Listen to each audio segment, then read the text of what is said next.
There's a lot of, like you said, it is a fiction novel, but there's a lot of realism and real life scenarios. So as I read through the book, does any parts of it, which I'm sure it's going to be, but are there any parts of it resembles your life as you're writing it? So that's a good question. So throughout the book, I would say there's very small little minor details that I probably have pulled from my personal experience Right.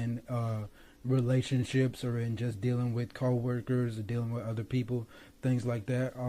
But in no part of the story does it kind of directly, single-handedly, like, okay, this is something I directly experienced. This is something I directly went through. No, it's really imaginary, just pulling everything out of thin air and creating a flowing story.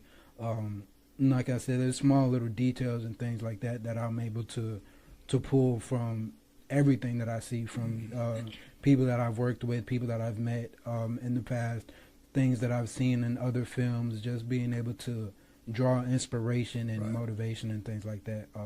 So that's definitely in there for sure. Like I say, it has a lot of twists and turns. It'd be a great movie, I think, for people to enjoy. And when you first look at it, when I'm looking at it, as I talked about, here's this girl. She has all this money all of a sudden, and then she ends up with nothing.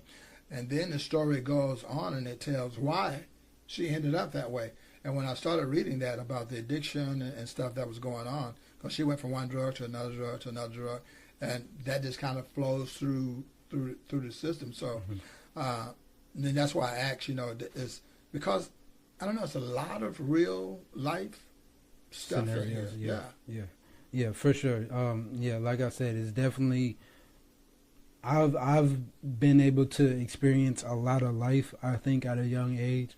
So just knowing the ins and outs of life, I think with a lot of times with romances and love films or romantic novels and stuff, a lot of times we have this fairy tale kind of conception to it, Right. and that's fun and stuff like that. Yeah. But I think just me personally, like I said, I want to be able to create this romantic aspect and still put a lot of realism in it. Even with relationships, with marriage, or whatever the case may be, there's always ups and downs. There's always trial and errors and things like that. And it's not always the happy ending we hope for it to be. You know, we strive to do our best and things like that. But sometimes life just hits us in ways